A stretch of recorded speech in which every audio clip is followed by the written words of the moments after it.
Okay, so welcome to you all to this Policy and Practice seminar this evening, hosted by the Department of Political Science and School of Public Policy here at UCL. My name's Alan Rennick. I'm a professor in the Department of Political Science, and I'm your chair for this evening's event. The title of this seminar is The Place of Monarchy in Modern Britain. This is an issue clearly, as you all know, that has gained much attention over recent months following the death of Queen Elizabeth II, and we thought it was important to dig into some of the debates that have been taking place during that period. And I'm delighted to say that we have a fantastic set of three speakers who are going to explore these issues with us today. As you can see, we have a slightly unusual arrangement of the speakers, with two of them joining us remotely, and one speaker able to be with us in the room this evening. So I'll just introduce the speakers in order in which they'll give their opening remarks. So Anna Whitelock, whom you can see on the screen there, is Professor of the History of Monarchy at City University of London and Director of the Centre for the Study of Modern Monarchy. She's written books on Queen Elizabeth I and on her half-sister, Queen Mary I, and she's currently leading a project on Queen Elizabeth II in the Caribbean. She's also a frequent broadcaster, offering a historian's perspective on royal affairs, and indeed I think she has been detained today by some of the broadcasters making demands on her, which is why she's been unable to make it to UCL. So many, many thanks, Anna, for joining us.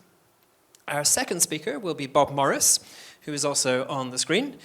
Bob is an honorary senior research associate in the Constitution Unit within the UCL Department of Political Science. He's a retired civil servant, in which capacity he worked for many years on royal, ecclesiastical and ceremonial matters.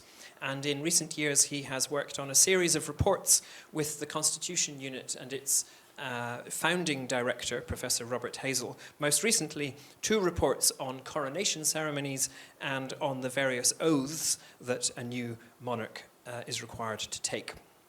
And thirdly, here in the room, we have Andrew Blick. Andrew is Professor of Politics and Contemporary History and Head of Department of Political Economy at King's College, London. He's a prolific author on constitutional matters in the UK, with books in recent years on referendums in the UK and on the internet and the UK Parliament, as well as a textbook on UK politics that some of you may be familiar with.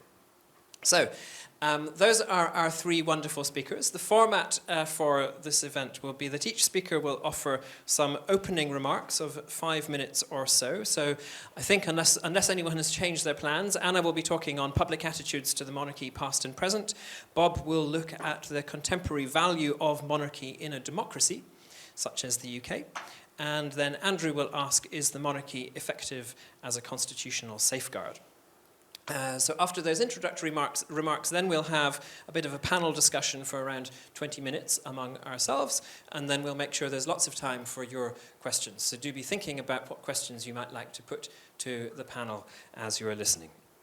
A final note before I hand over to the first speaker: the whole session, including the Q&A, is being recorded and will be posted online on the department's website, our YouTube channel, and our podcast after the event. So if you speak, you will be heard on the recording. If you don't speak, you won't. So you might want to bear that in mind when deciding whether to give a question. I hope you won't be discouraged. And we'll let you know when the recording is available, and we hope you might want to share it with others. So that's more than enough from me, and I will hand straight over to Anna, and all being well, the technology will work, and we'll be able to hear Anna's thoughts. Anna, over to you. Well, thank you very much for the invitation to appear this evening, and yes, sorry for not being with you.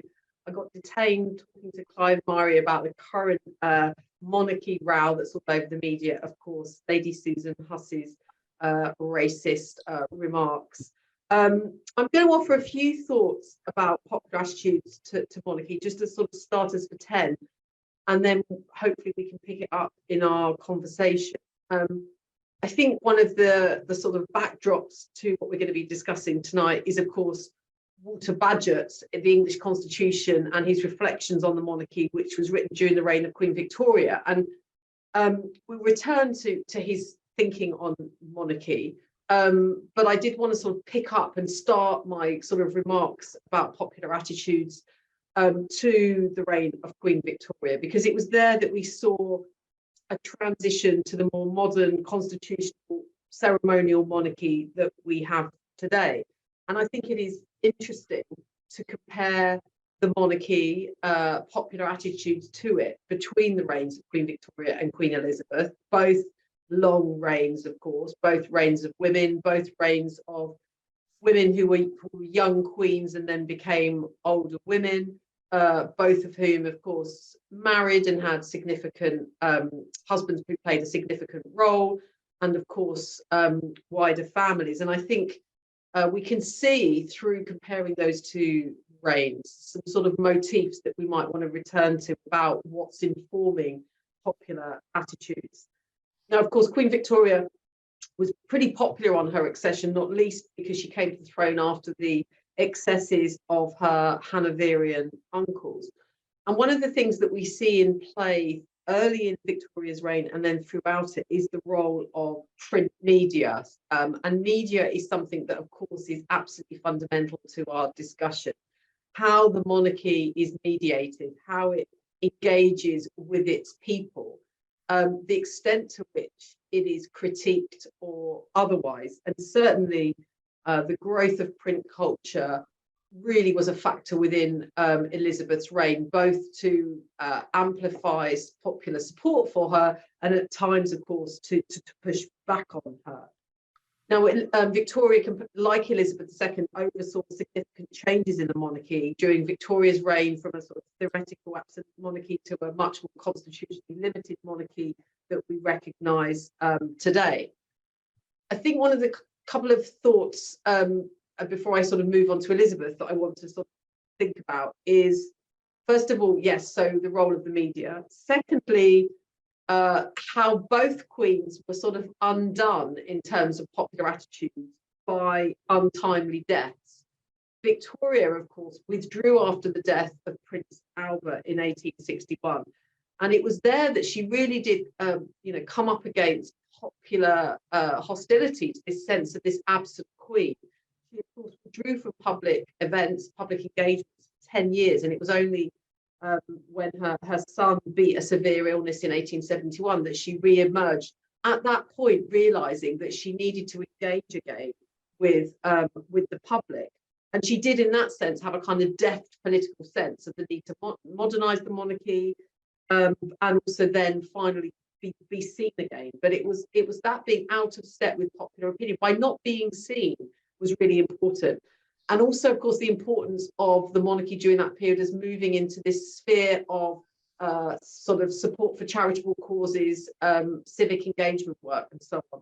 That, of course, becomes a thing that sustained the popularity of the monarchy during the reign of Elizabeth II, when, of course, the monarchy is an anachronistic institution. How it chimes with modernity and all the expectations of modernity becomes more and more difficult to reconcile. We see that today. EDI is everywhere, but in the royal household, exempt from equalities legislation, and the monarchy is in the spotlight again for being this out of touch, unequal elite institution. But the Queen Elizabeth II sustained the popularity by civic events, engaging with charities, and the role of the royal family. And I realise I'm blathering and running out of time. So my two other motifs to think about, we've thought about the role of media, also about expense. Expense trips up the monarchs and attitudes to the public.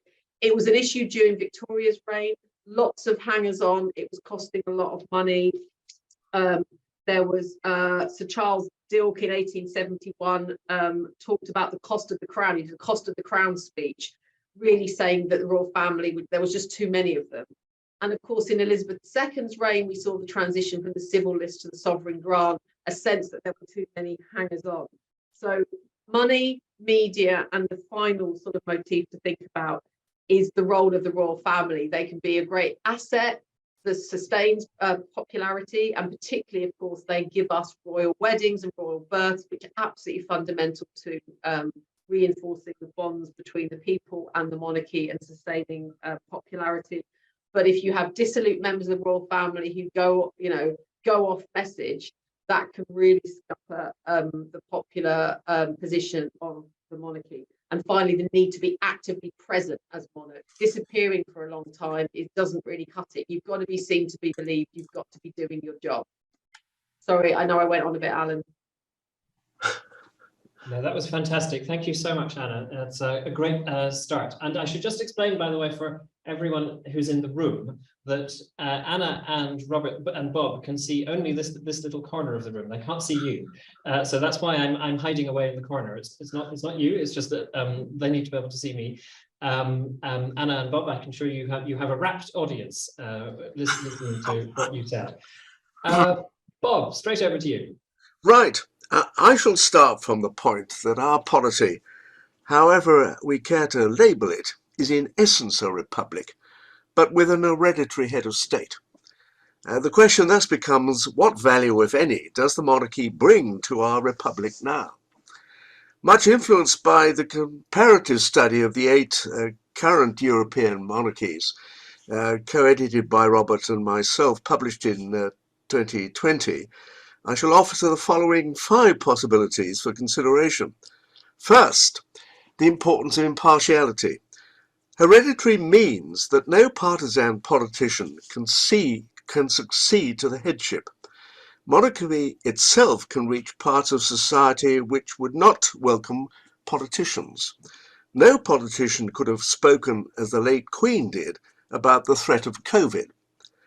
Monarchy gives attention and encouragement to all parts of civil society, and thus reinforces that unspoken pact where Parliament and the monarchy are engaged in a project of mutual legitimation.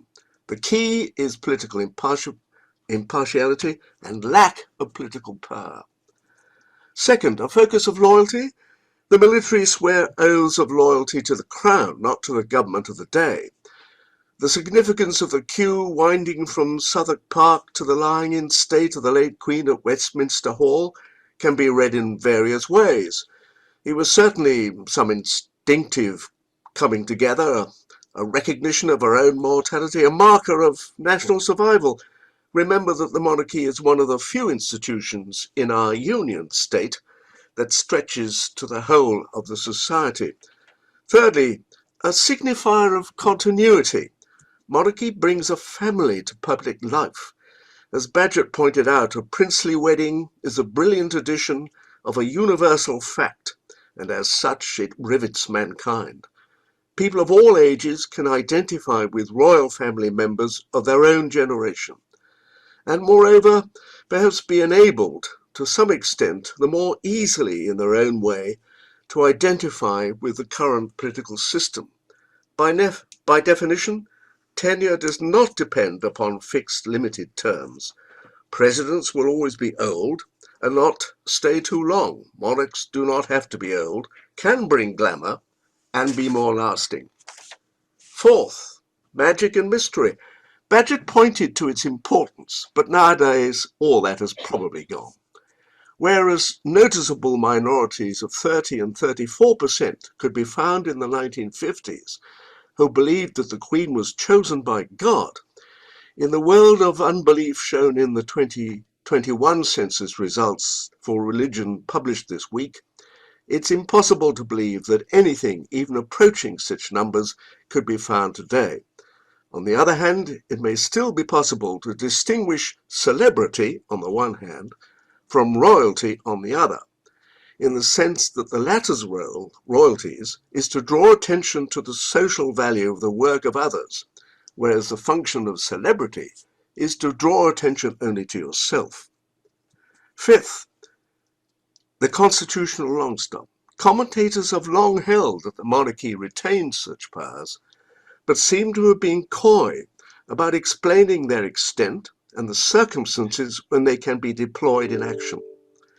The recent Supreme Court case, which struck down an attempt to abuse process, also set out clear principles for future cases. I look forward very much, therefore, to Andrew Blick's comments on the situation. Finally and lastly, future of the monarchy. No institution can or should have a guaranteed future.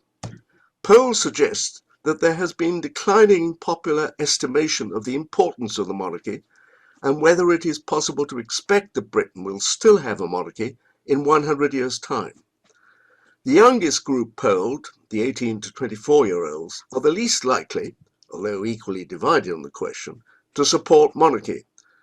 But 62% overall support continuation, and support for an elected head of state has never yet reached or exceeded 30% overall. There is no present enthusiasm for a referendum. The 2020 comparative study that Robert and I were involved in concluded that much discussion about the inevitability of monarchical decline was simply teleological and ignored what well-conducted monarchy could still bring to democratic countries like the UK. 5 minutes, just about. Thank you so much, Bob. Wonderfully on time as ever. Straight over to Andrew. Thank you, and thanks to the two previous speakers. So I'm talking about the monarchy as a constitutional safeguard, and is it effective as one? To begin with, and I'll be picking up on some of what Bob's already said, it's useful to think about the legal powers that are attached to the monarchy. There's a thing called the royal prerogative, which is an ancient in its origins power that has to a large extent been curtailed in practice and is mainly exercised on the advice of ministers. Covers a large range of areas, things like going to war, dissolving parliament, appointing the prime minister, appointing ministers, proroguing parliament, as we've seen. Also, the monarch, again, on advice, exercises powers under statutory rules as well, including appointing members of the House of Lords under the 1958 Life Peerages Act. So there's a range of powers there, which is significant because it means there are things that the monarch is expected, either in theory or maybe in practice, to sign off on. And there's a lurking, again, mainly theoretical power that the monarch could refuse to deploy some of those powers, and I stress that's theoretical and it's difficult but not impossible to imagine circumstances in which that might happen, or actually use those powers without being asked to do it on their own discretion. Those outcomes are very, very unlikely, but to give you an idea of where they could in theory be used, the monarch could in theory dismiss a prime minister and choose a successor. Very, very unlikely to happen, but I wouldn't like to completely exclude it happening. The monarch could also decline a request to dissolve Parliament. That power went away for a while under the Fixed Term Parliaments Act, which came in 2011, but it was restored again this year with the repeal of the Fixed Term Parliaments Act. So that's back again as a power that the monarch has in theory got, and therefore could in theory decline to use when asked. So what are the safeguards of all this? Because some of those powers, particularly those reserve powers, are very important powers potentially, and for there to be abused would be a real problem. So what are we looking at the safeguards? What's going on here? One thing is behind the scenes influence. We've already heard reference to Bagehot, 19th century journalist and constitutional commentator. I'm afraid we're going to hear reference to him again. He said, and I think for the first time in 1867, that the sovereign has, under a constitutional monarchy such as ours, 3 rights: the right to be consulted, the right to encourage, the right to warn. So that's behind the scenes influence. Bagehot, although it wasn't an outrageous interpretation, pretty much made that up, but it's kind of been accepted. His words have pretty much been accepted, and you find in the 2011 Cabinet Manual that wording pretty much reproduced without Bagehot being attributed. It's just become part of the Constitution. But actually that document says that by convention, the sovereign does not become publicly involved in the party politics of government. So in other words, what they do, anything to do with political controversy has to be behind the scenes if we can possibly manage it, keep it out of the public domain. But it then goes on to say, although he or she is entitled to be informed and consulted, and to advise, encourage, and warn ministers. So somewhere along the way between 1867 and 2011, the be informed bit got added, which is a bit odd because it suggests that the powers of the monarch actually expanded in a small way between 1867 and 2011. I don't know if we should read too much into that. It's a wording thing, but it's interesting. So there's that. They can exercise behind the scenes influence, have a weekly meeting with the Prime Minister, perhaps raise an eyebrow, perhaps try and stop something dodgy from happening through that means. If that doesn't work, you're then into more kind of nuclear option territory. If a Prime Minister asks for a dissolution, let's imagine a scenario, far-fetched though it may seem, that you've got a Prime Minister who's getting up to all sorts of terrible things they shouldn't be doing. Perhaps they've even been found to have broken the law. Perhaps they've been found to have appointed someone to a whip's position who has previously got a track record for doing all kinds of dodgy things,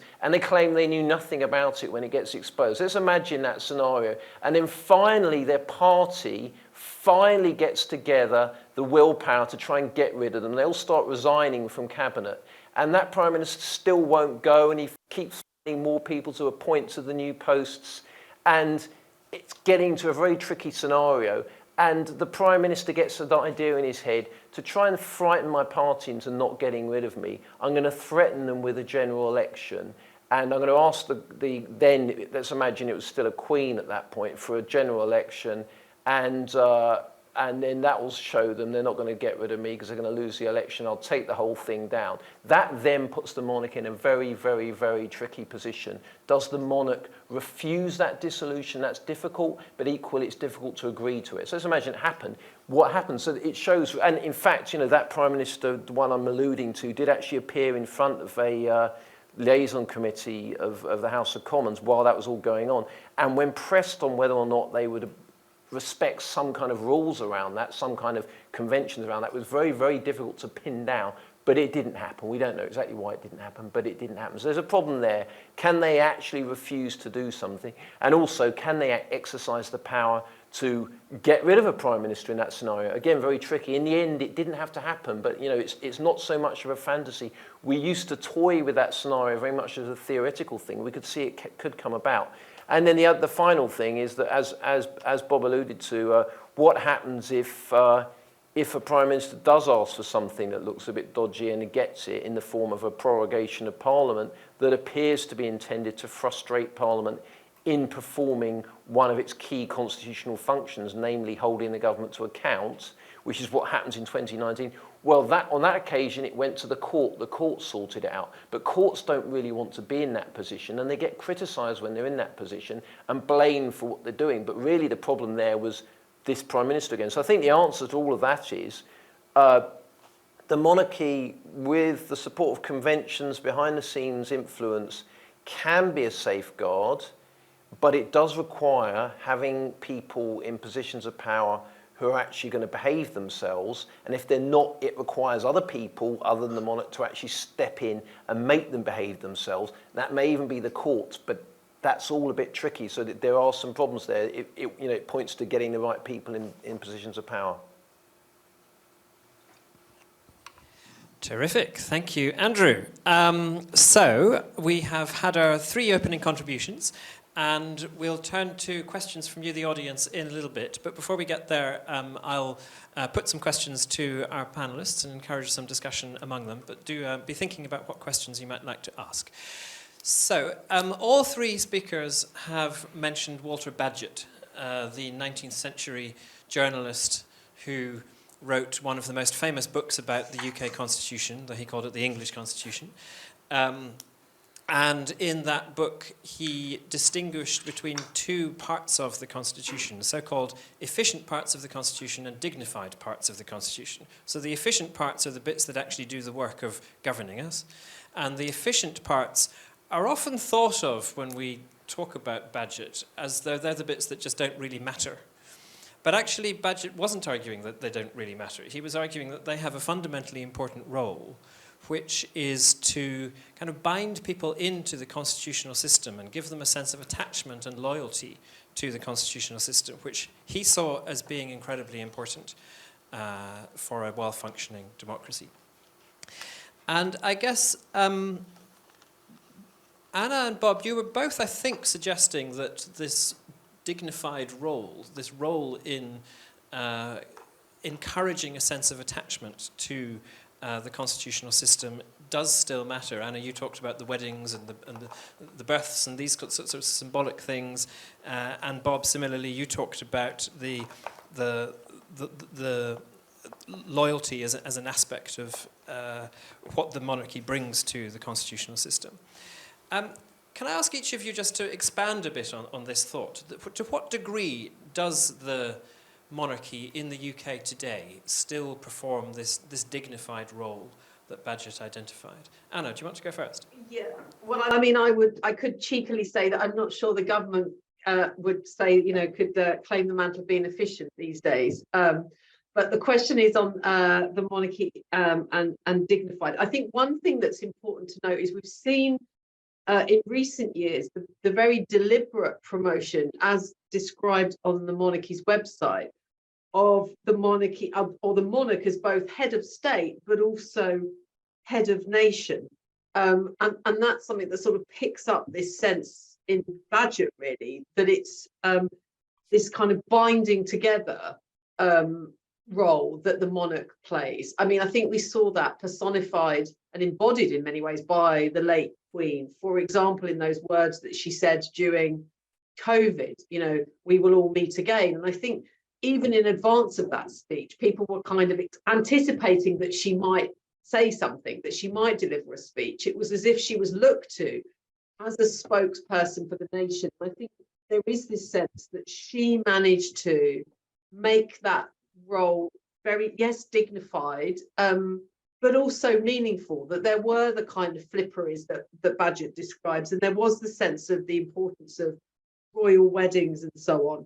But we also saw over the course of the Queen's reign this embodiment of position of head of state and the soft power that she managed to maintain and sort of deliver both in the UK and around the world. So yeah, I think it's there. But as in all of this discussion, whether it's the person of the monarch that we've all known of late, the late Queen, that has sustained the monarchy and somehow made this ancient institution both popular and somehow relevant in an odd way and meaningful, or whether the monarchy itself can lay claim to that, I think remains to be seen. We don't yet know. Bob? Yes, I agree with very much of what Anna said. I mean, it is difficult to separate the institution from the person, particularly if a person's been there for a very long time.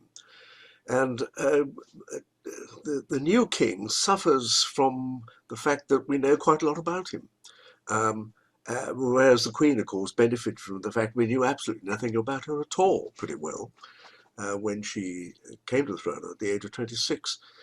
The king, of course, is very much older than that. But nonetheless, I mean, he has a track record of finding ways to use his convening power, this part of the soft power that Anna was referring to, in productive and positive ways. I mean, a lot of his initiatives, which were originally thought of talking to flowers and all that sort of stuff, has come out looking rather well as we wrestle with the state of the world in its current condition. And it's a very important personal series of contributions that he's made with the Prince's Trust charities and so on and so forth, which have picked up people who would otherwise have fallen through the cracks, and has added value to the way in which the state and the function of our society is perceived. And is absolutely right that there has been a new emphasis in the royal website about not only being head of state but head of the nation. And this is something that was exemplified by the COVID speech, I think.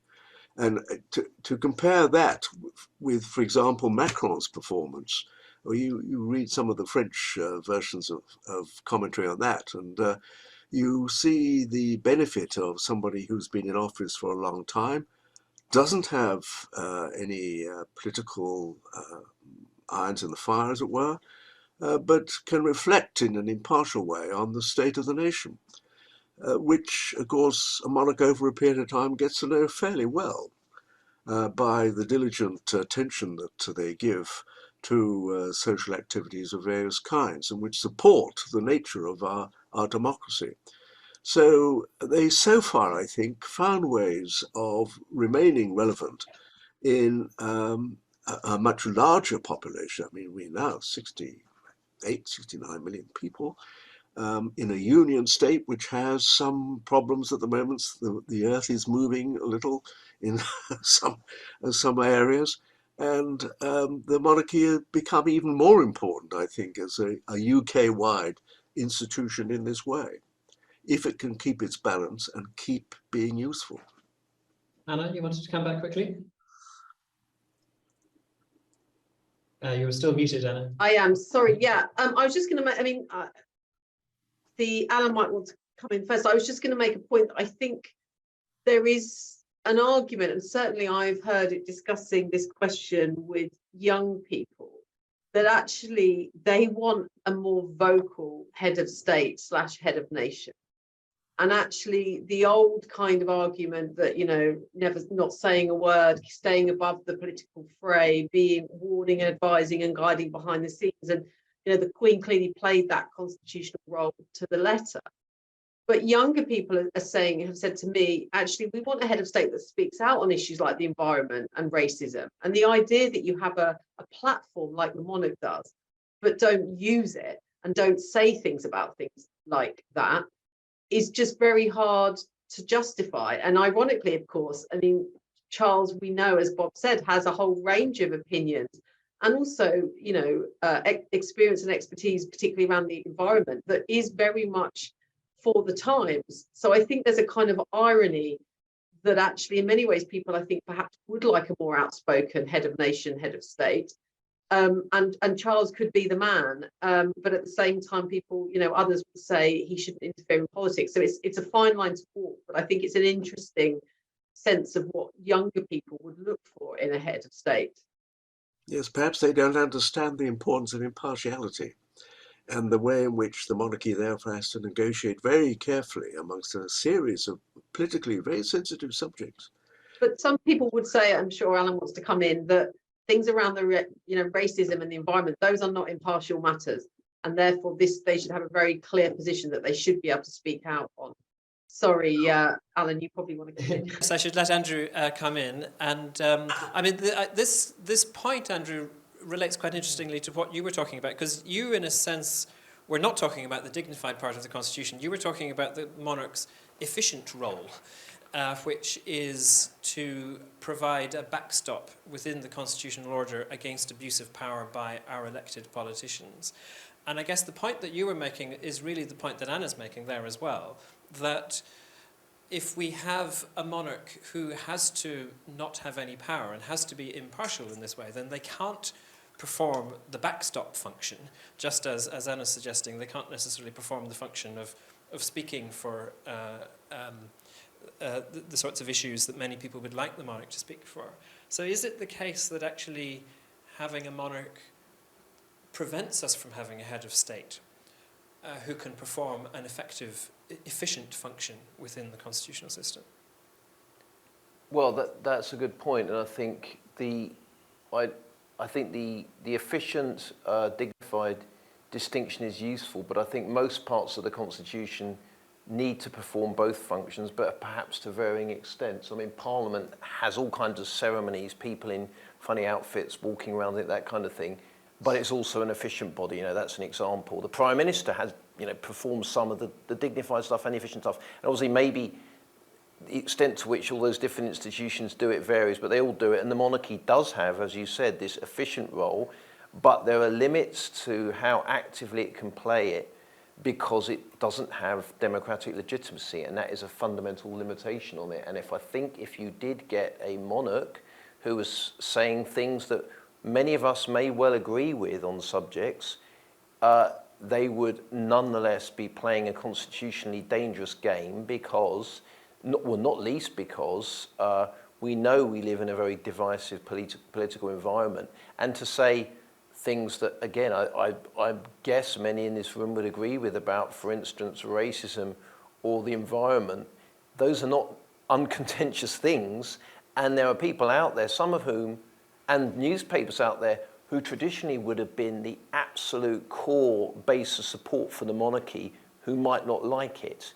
And we can see not long before the then Prince of Wales became king, there was an argument going on about whether we should be sending refugees to Rwanda, very recent, still an ongoing issue, and the then Prince of Wales didn't directly say anything, but appeared to make it known that he wasn't happy with that policy. I'm right with him on that one, but in doing that, he is entering, to use a horrible term, a culture war type issue, and the monarchy could find itself in a very tricky position constitutionally and politically if it's on the wrong end of a culture war, particularly given its traditional support base comes from the, let's name names, the kind of Daily Mail end of the spectrum. And we've seen what the Daily Mail have done to one member of the royal family who, in their view, well, we all know, well, we can guess as to what that member of the royal family did wrong, but he seems to get quite a lot of criticism for reasons that would be quite owned up to. So it's a dangerous game for the monarchy doing that if it hasn't got the democratic legitimacy. So that's the limitation. There may well be lots of advantages of having an unelected head of state, but there are limitations on how they can go in speaking out. And I think that's even more the case in the current political environment. And do you have a view, Andrew, on where that balance should lie? So would we be better off having a head of state who had democratic legitimacy? I mean, if we think, for example, of recent Irish presidents directly elected, some recent German presidents indirectly elected by the parliament in Germany, who have been able to exert kind of moral authority on issues to a degree that perhaps is quite difficult for the monarch in the UK to achieve. Yeah, well, I think when we think about the alternatives, and I agree, we shouldn't try and force a debate about the alternatives, but I think it's important to be aware that we don't necessarily, I find it very unlikely that the UK would ever move to the US model where you have a directly elected head of the executive. So I think that model's unlikely. So then you've got the model where exactly the German model really of an indirectly elected monarch, I think would fit, of an indirectly elected head of state that would fit more with our constitutional system as it stands. That could be a way forward if we wanted to do it. I mean, in Australia, they had a referendum, I think, in 1999 on whether to get rid of the monarchy. And they were actually, I think they rejected it, but they were presented with the model I've just referred to, pretty much, that it wouldn't be directly elected.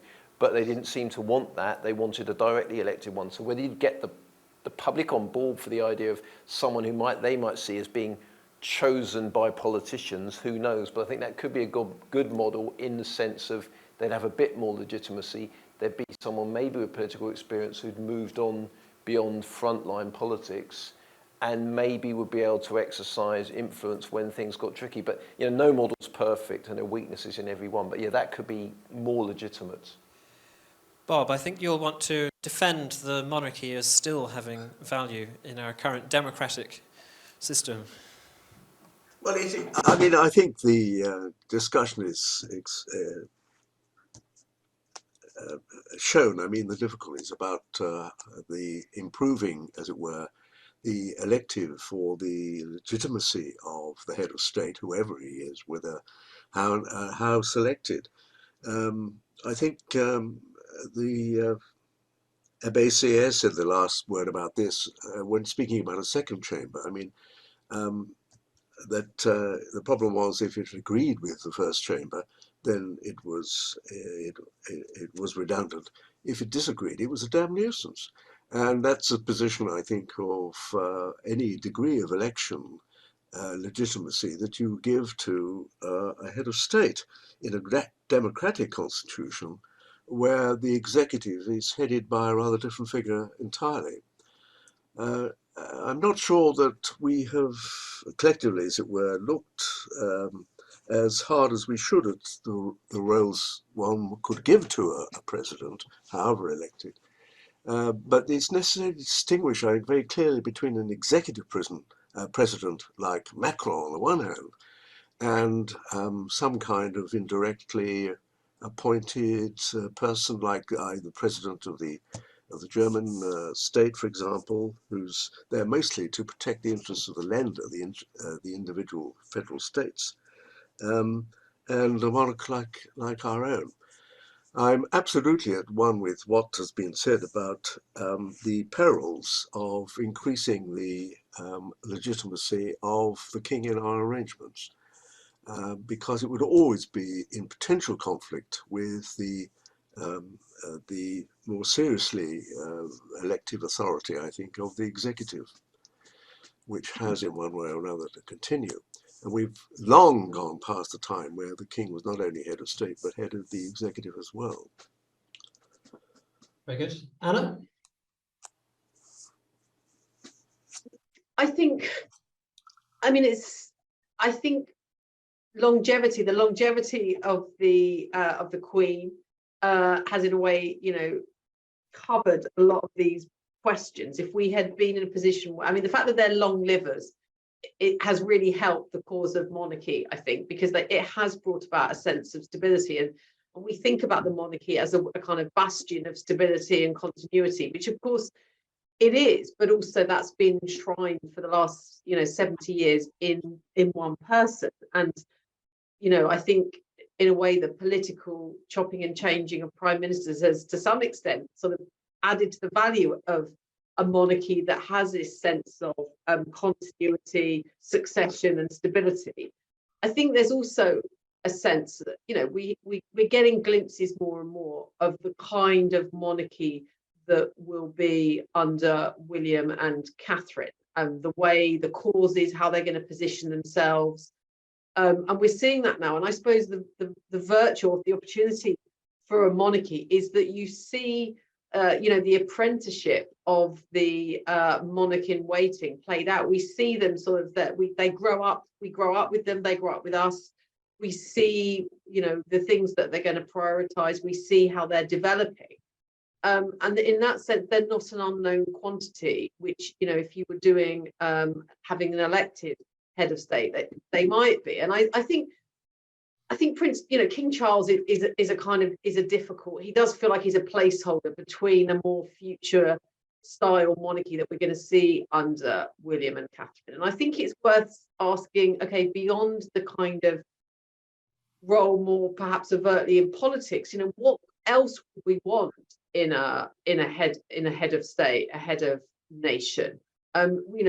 William and Kate are positioning themselves as being a couple who are going to speak out, I think, as far as they can, or at least highlight really important causes, use their platform as far as they can in a apolitical way to do good. And I suppose that I would ask sort of rhetorically, what else would we want an elected head of state to do that they aren't doing or wouldn't be doing? Lots more questions that I'm tempted to ask, but we should let our audience in at this point. And Fergus, my glamorous assistant, is going to wield a roving microphone. So who would like to get us going with questions from the floor? Lady in the middle. Hello, Susanne Ebner. I'm a journalist from Germany, and I wanted to know, probably from you, Andrew Blick. You just said that political debates became more controversial, and that's therefore better or even more important that the monarch don't say anything or doesn't get involved into these kind of debates like racism. But I would be interested in, isn't the future of the monarchy in danger anyways? I mean, if all these debates get more controversial and there are people speaking out on these topics, different occasions. Yeah, my position would be I'd like to see a head of state who could get involved in those kind of debates, but maybe it's difficult for the model we've got now to do that. But yeah, I think there has been a slight change in tone. I think there is more willingness now publicly to question the idea of having a monarchy than there was. I think that's definitely the case. I think some of the minor protests that took place during the period of mourning, and the fact that when the police intervened, there was a backlash against that is all quite interesting. I don't think, I mean, obviously I can't remember and not many people can, which is part of the issue, but I can't imagine there was much of that going on in 1952, if any. So, although obviously we've been here before in this country, and we did probably the first written constitution, or arguably the first written constitution in the history of the world, was introduced in 1653 by Oliver Cromwell, the instrument of government, exactly to deal with what happens when you don't have a monarchy any longer. So we have been there before. There have been, and it was already referred to during the 19th century, there were also quite active Republican movements. So we've been there before. But yeah, I think you're right. I think we're in an environment certainly different to maybe 40, 50 years ago, as far as I can tell. It'd be interesting to look at that in more detail at some point, where there's more willingness to challenge it. So, yeah, I mean, every institution always faces potential threats in the future, but equally it could be around in another 100 years' time as well, quite easily. I suspect Bob is the only person in the room who remembers 1952. So, Bob, if you want to offer any reflections on whether there has indeed been, or the nature of change in perceptions of the monarchy and the ways in which the coronation was received in 1952 and how we can expect it to be different this time. But not 1653. We're not. Bob was definitely not around in 1653.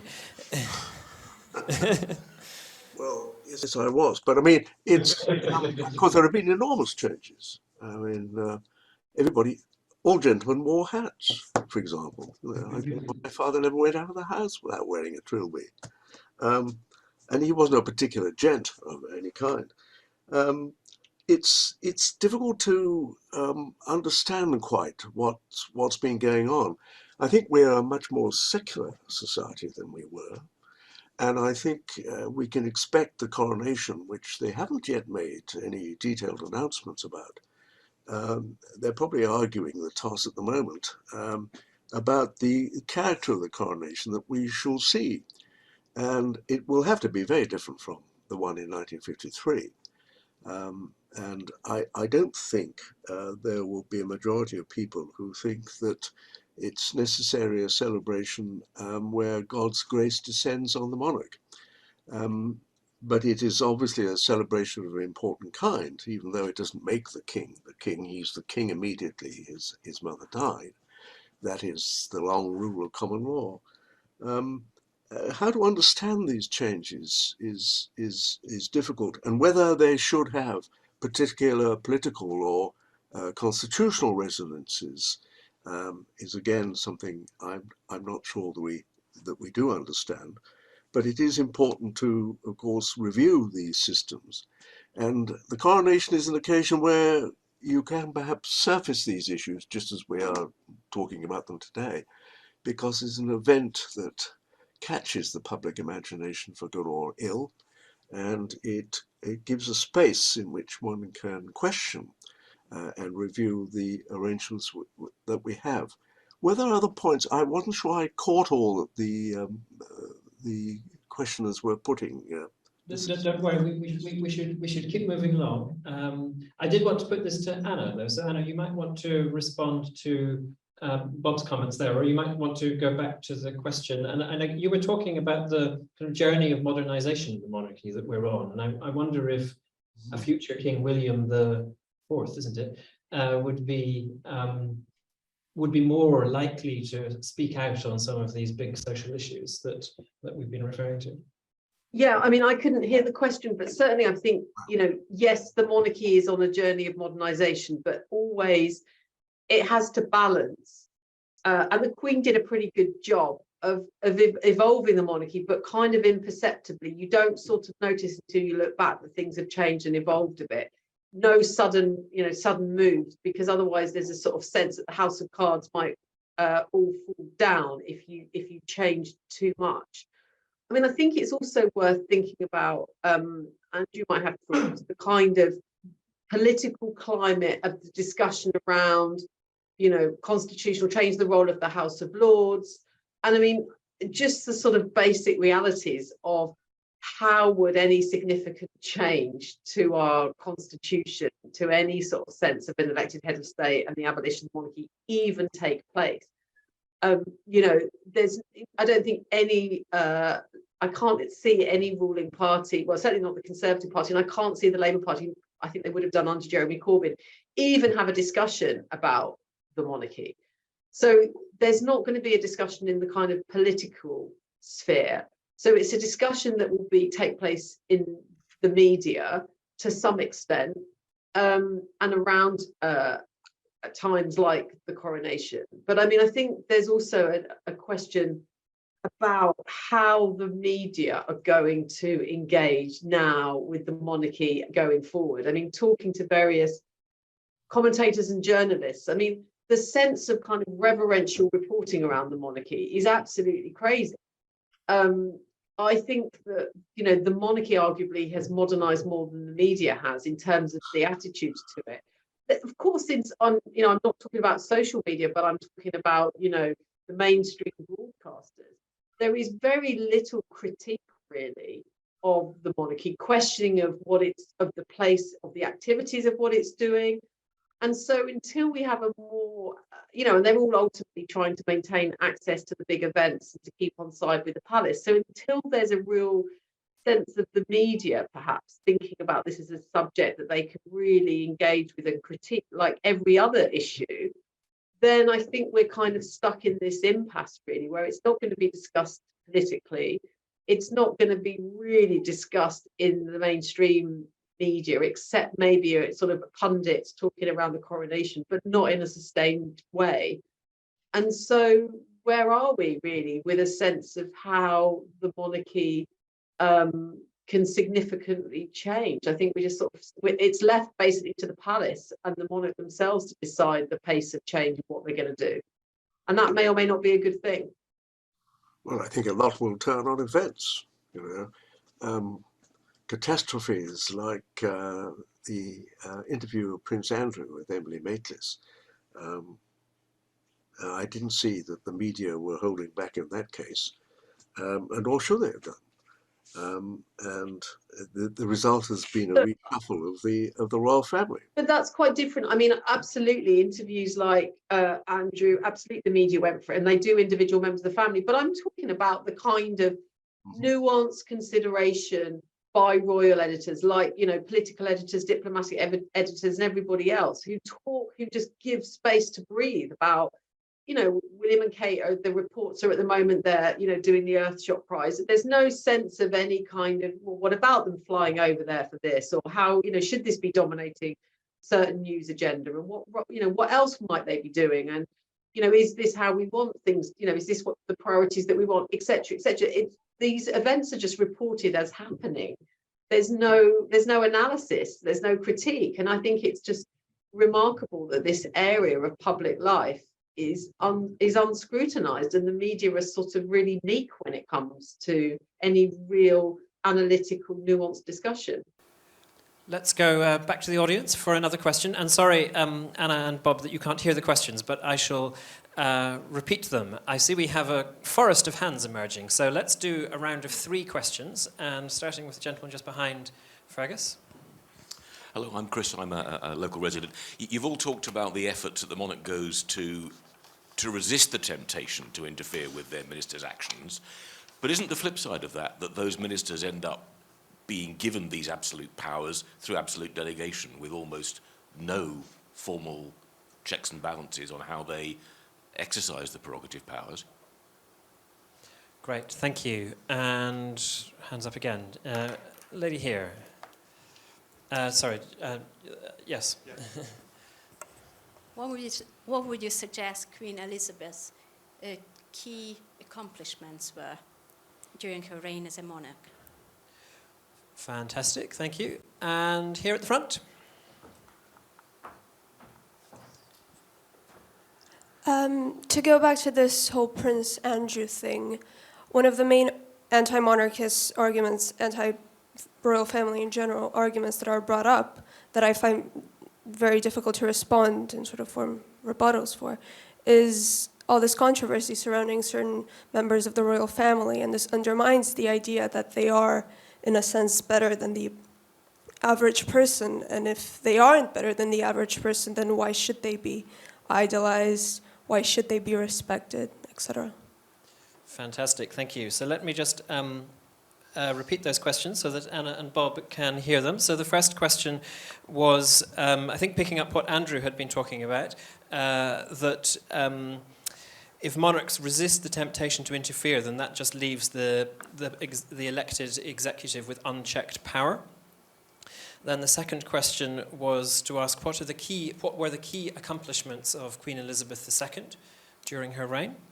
And then the third question was picking up on Prince Andrew and the scandal associated with him, and if members of the royal family are not better than the average person, why should we be putting them on this pedestal, essentially? Andrew, do you want to start? Okay, I'll do them in order. The prerogative point, yes, in theory, ministers are accountable to Parliament for everything that they do, including the advice they give to the monarch on things like going to war. However, there has been a complaint over the years that the royal prerogative powers and their exercise isn't scrutinised. Isn't scrutinised. Can you still hear me? I've broken it. Oh, I haven't. Good. Isn't scrutinised as well as maybe some other powers are. There have been lots of reforms over the years, and there is a basic constitutional principle that comes out of the 17th century that in the end, Parliament that's the doctrine of parliamentary sovereignty really is all about, that Parliament has the last word, that an act of Parliament takes precedence over everything else, that the monarch acting alone, and therefore the monarch acting alone on the advice of a minister is not as powerful as Parliament, which is the House of Commons, the House of Lords, and the monarch acting together. So we do have that safeguard, but certainly there's been a debate about, there have been various reforms. Parliament does more in relation to war powers than it used to. It's now in theory got a power to veto treaties, although it's quite difficult to see that would be exercised. So there's been some encroachments. The civil service is now on a statutory basis when it didn't used to be. But there is that debate, and it is an issue. On Queen Elizabeth II's key accomplishments, I think really the fact that it was quite difficult to point to any real problems at the end that had happened during their reign, and the fact that it was quite difficult to know what opinions Queen Elizabeth II actually had on things, which is, is an achievement to be in office that long, and to be a presence. No question, they were a big presence, but not to actually have managed to get any problems. And picking up on a point made by the panel about any problems that Queen Elizabeth did experience, it's interesting that the closest, as far as I can tell, that Elizabeth came to difficulties was under Conservative governments. In the 50s and 60s, there were some slightly problematic changeovers in prime ministers, and then more recently, the prorogation and the problems towards the end of the Johnson government are, for me, some of the most difficult times. And it is interesting that I think a Labour government would be terrified. Well, I mean, Labour leaders seem to be terrified of anything, really, but they certainly would be terrified of being seen to go anywhere near the monarchy issue, certainly as things stand. But I think, so the Queen Elizabeth got into very few difficulties and was good at keeping out of trouble. Why aren't they, the problem of if they obviously appear not to be better than the average person, I suppose the problem is that in a way they are very average people. In a sense, they're chosen at random by happening to be born, and therefore they're average, but also at the same time, there's a lot of luck involved. Who's going to be in the job? They've always been dissolute, hanger-on members of the royal family. That's how it works. I suppose the best you can hope for from the point of view of if you want the monarchy to survive or if you don't want chaos, is that you don't end up with an Andrew or maybe a Princess Margaret in the actual top job, that you have someone a bit more boring and reliable who actually gets in line for the job. So, you could say they've got lucky over the last few times. I think there were worries about Edward VII, for instance, when he was Prince of Wales and the kind of things he was getting up to. But I think he managed to kind of get his act together a bit, do a kind of Prince Hal Shakespearean sort of turn around and not be quite as bad as it looked like he might have been. But, you can imagine if you had the wrong person, and but that's their average. They are average, that's the whole point. And they're not exceptional people in a sense, except they are born into this exceptional role. Before I forget it, I'd like to very, very quickly also say what we haven't talked about yet is the international dimension, that the Queen Elizabeth's mum was the last Empress of India. That is a big change that's happened. The collapse of the empire was a big shift of context. Although the Queen and now I think Charles have been head of the Commonwealth, that's not a hereditary office, but there's still, but although the empire's gone, there's still this international role. And when we talk about head of nation, well, what nation are we talking about here? What is the British UK nation, but also what about Canada? What about Australia? For so long as they keep them on, these are things that should be considered in the discussion. Great, thank you, Andrew. Anna and Bob, Andrew's given us very full answers there to all of the questions. No obligation for you to pick up all of the questions or to answer in such detail. Anna, do you want to come next? Yeah, I mean, I would just very briefly say, I think the royal family, in a sense, themselves, that are not the monarch, shouldn't be put on the pedestal. I think that's where, when you've had a royal family, they've had prominent roles, it becomes potentially problematic. And I think it's important that we, separate the monarchy from the royal family. The monarchy doesn't need the royal family as active working royals necessarily. It's really about the monarch and his direct successor. And I think we saw that in the latter years of the Queen, that, particularly her last appearance on the balcony, the Jubilee, when she was there very deliberately, and she was clearly in a lot of pain, but she wanted that photo opportunity with Charles, William and George. And there is a sense that focusing on that tight succession unit is the way to go.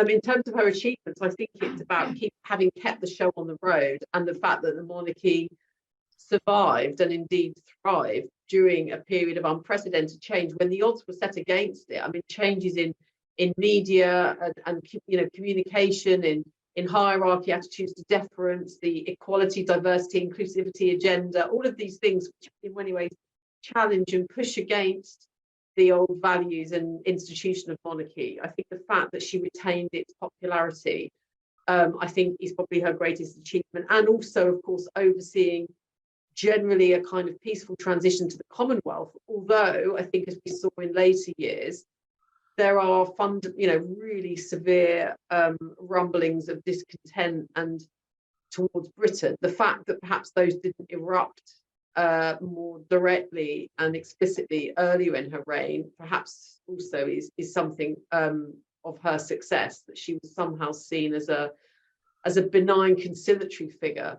And I would also point to examples of her role, for example, in Northern Ireland, shaking hands with Martin McGuinness. I mean, there were some really key moments when the Queen's presence made a difference. So it's important to distinguish between being political and being influential. And I think she certainly was influential. Bob, any brief further comments from you? Just to say that I think slimming down the monarchy has to be conducted with some care. I think we are in danger of underestimating the ability of the monarchy at the present time, and certainly in the recent past, to address a very wide range of activities in the United Kingdom and give them attention and praise and encouragement. And ministers aren't doing this. I mean, they'll make the announcement about the latest, 13 million splurge or something or other, but they're not in continuous contact with the population at large. I don't want to exaggerate the importance of this, but it has an importance. And it's one of the findings of the study Robert and I did in relation to the 7 other monarchies, is that they tend to be small, but they're ministering to very much smaller populations. Norway, 5 million. The Danes are not 10. The Swedes are not much more. The Dutch are about 19 million. And you need a certain level of attack, it seems to us, to make the monarchy relevant, and for them to select, areas of interest and attack in the way that we seem to be seeing in the case of William and Kate, to give attention to. And it is also at the same time true, of course, that we haven't necessarily been good at helping the monarchy to develop the careers outside royalty for some of those people who will never actually succeed even if they're sixth in line. And that's perhaps a source of some of the difficulties that they're encountering at the moment. As regards Andrew, of course, then they dealt with him very kindly and quickly, and I doubt that he will ever return to public life. We have time for one further round of questions. And let me just get a sense of what hands we have. We have four more hands. Let's see if we can squeeze in four. So one at the back, first of all. Thank you. It's more of a comment, I suppose, rather than a question. But I'm a history and politics teacher in a secondary school, and it amazes me how many of my 11 and 12-year-old students and 13-year-olds believe that fictionalized accounts like The Crown really are representative of the reality of the monarchy. And when you tell them that that is just a fictionalized account, they are astonished. And so it's more of a comment of, about the importance of historians, and just want to say thank you to Anna for ensuring that the truth gets out there, because it's quite deeply concerning, the rise of these accounts. That was what I just wanted to say. Thank you. Great, thank you very much. And then we have two in this row here.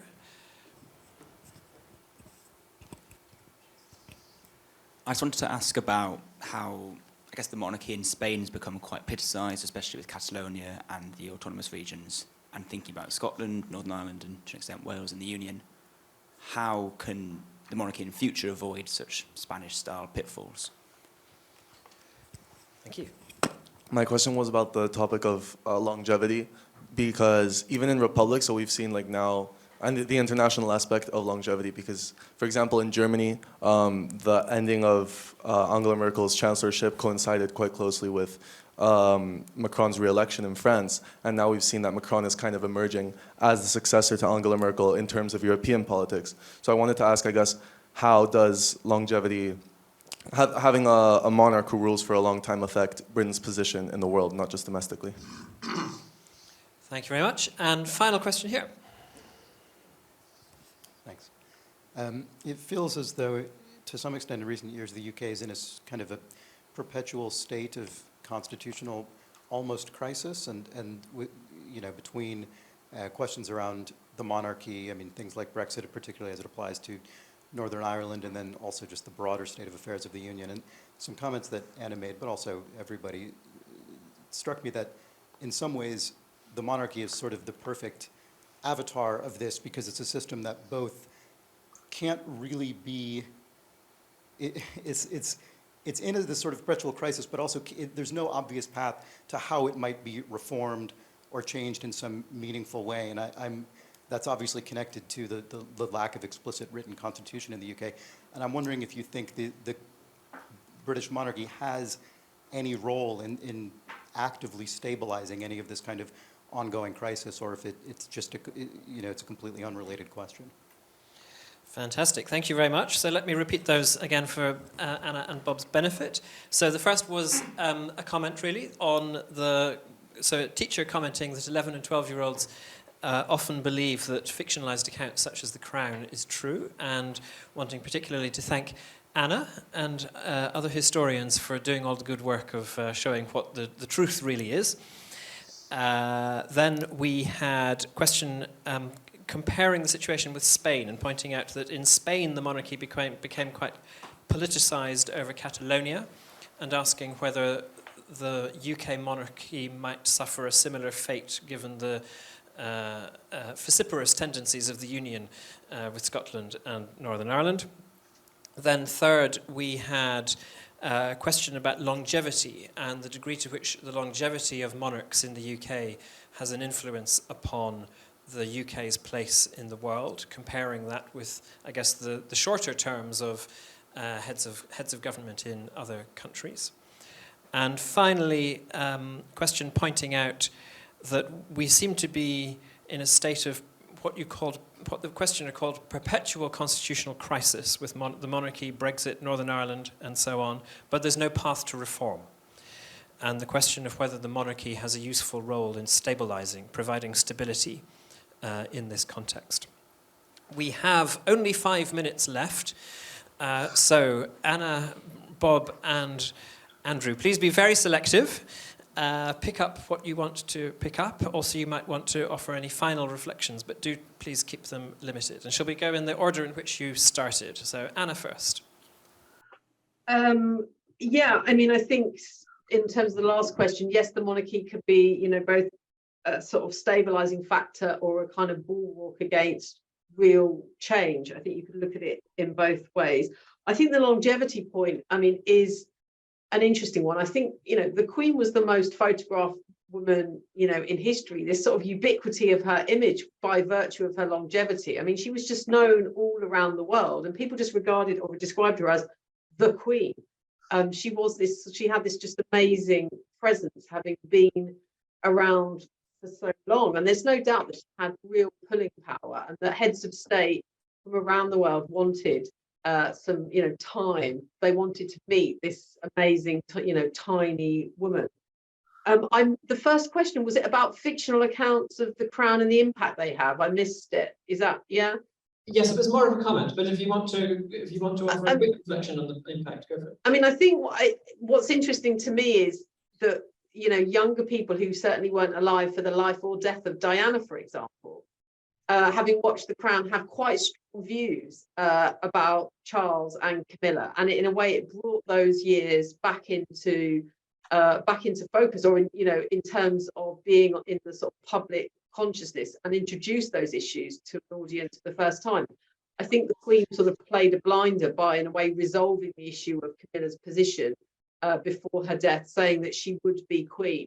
And in a sense, I think that would otherwise perhaps have been the sort of dominant thing that people would be talking around now. But the Queen put that to bed, because it could have been difficult with the Crown bringing all those issues in play at a time when Camilla's position as Queen was sort of under review. So I think that was a pretty shrewd move by the Queen. I will pause there. I'm aware of time. Just a point about the Catalonian problem, as it were, with Scotland. I think the Crown, the royal family, are bound to be unionists, and but they'll have to be very careful about how they deal with the situation. And I think with the encouragement of the then Prime Minister, the Queen went absolutely as far as it was possible to go to make clear what her view was, without actually saying so. In the case of the Scottish referendum, so there are very grave difficulties there, I think, for the Crown in that sort of case.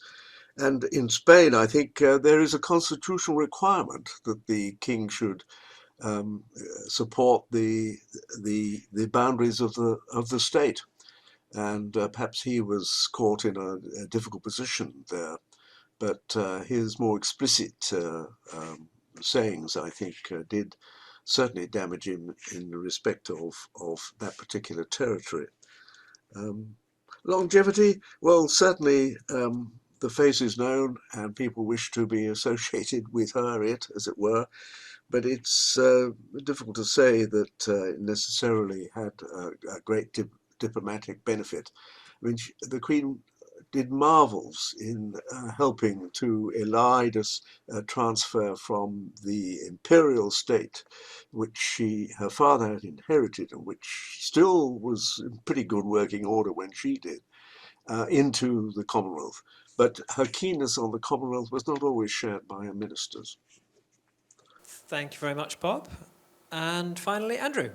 Thanks. TV shows, I mean, dramatising these things, I mean, Shakespeare did it too. His representations aren't particularly accurate. So it's gone on a long while, but certainly a lot of what we perceive of monarchs does come from those kind of sources. And I think certainly Boris Johnson, the session he did with the liaison committee I was talking about previously, when he was asked about the principles around dissolution that Alan Lascelles had introduced, who was a private secretary to the monarch, he seemed to say that he'd heard of Alan Lascelles from watching The Crown. So, it's not just children, unfortunately, all the people.